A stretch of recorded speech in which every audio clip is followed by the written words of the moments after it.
نرحب بكم في هذا اللقاء الصحفي الحصري الذي نسلط فيه الضوء على الأوضاع السياسية في الجزائر من خلال استضافة أحد أبرز المعارضين المعروفين بمواقفه الصريحة وانتقاداته الحادة للسلطة. ضيفنا اليوم شخصية مثيرة للجدل يتابعه الآلاف ويترقب الكثيرون تصريحاته. نلتقي به لنفهم رؤيته، دوافعه، وقراءته للمشهد السياسي الجزائري الراهن. أهلا وسهلا بك معنا مباشرة من باريس.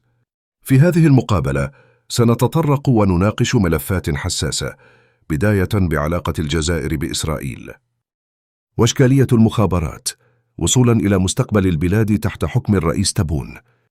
شكرا لك لقبول الدعوة. السؤال الأول: من هي الدولة العربية الوحيدة التي أعلنت الحرب على إسرائيل؟ دعوني أحصر نقاشي في الجزائر. ماذا عن الجزائر؟ ماذا عن بلادنا؟ اسمعوا مليح. الدولة العربية الوحيدة التي أعلنت الحرب ضد الكيان الصهيوني إسرائيل ولم توقف الحرب هي الجزائر. نعم، الجزائر أعلنت الحرب على أو ضد إسرائيل في كذا و70. دائما ما تتكلم عن المخابرات الجزائرية، هل لك أن تشرح للمتابعين الفرق بين المخابرات الإسرائيلية والجزائرية؟ أوكي، ما هو العنصر الأساسي في قوة جهاز المخابرات الإسرائيلي؟ العنصر الأساسي وهو استقرار جهاز المخابرات. استقرار جهاز المخابرات الإسرائيلي، استقرار تام عندهم. ما عندهمش ضباط كل يوم يتبدلوا. ممكن الحاجة الوحيدة اللي عندهم تتبدل هو مدير، اللي هو منصب سياسي. الضباط الأساسيين في جهاز المخابرات مستحيل يتعرفوا، مستحيل تعرفهم أبدا. وهذا هو العنصر المهم وعنصر القوة في جهاز المخابرات. جهاز المخابرات الجزائري تبون ما غير مدراء المخابرات، غير الشرطة، غير قيادة الدرك، غير الحكومة، غير الوزارة، غير الولاة، غير كل شيء. لفم ديناش غير ربهم. قوة جهاز المخابرات الإسرائيلي هو السرية التامة والاستقرار.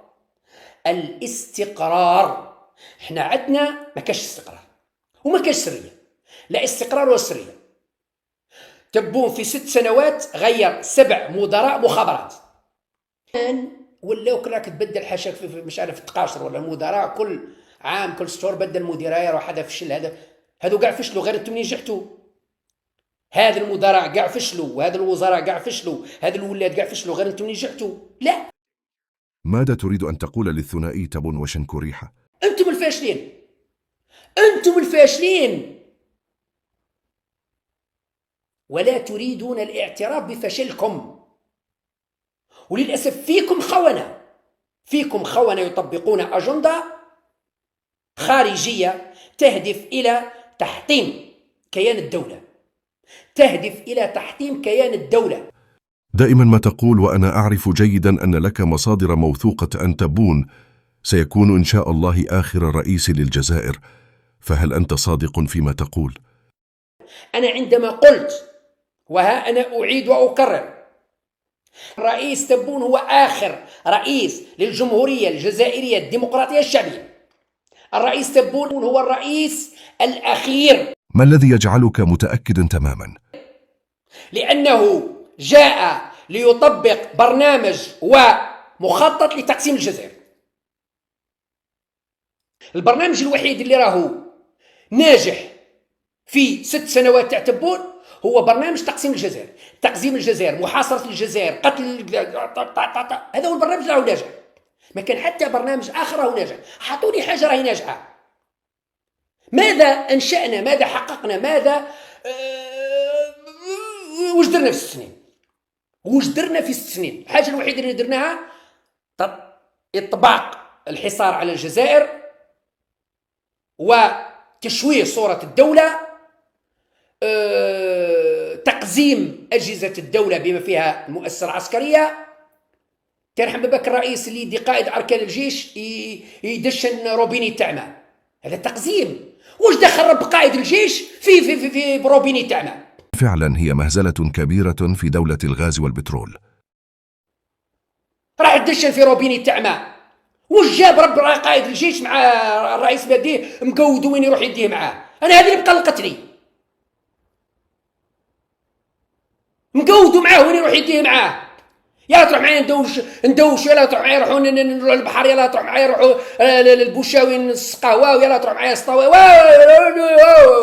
واو ستوب بس. ها هي الامور اللي تشوه صورة الدولة، صورة المؤسسة. قائد اركان الجيش عنده مهام وعنده صلاحيات وعنده حدود. خلي قيمة الجيش. هذه الأمور تشوه صورة المؤسسة العسكرية.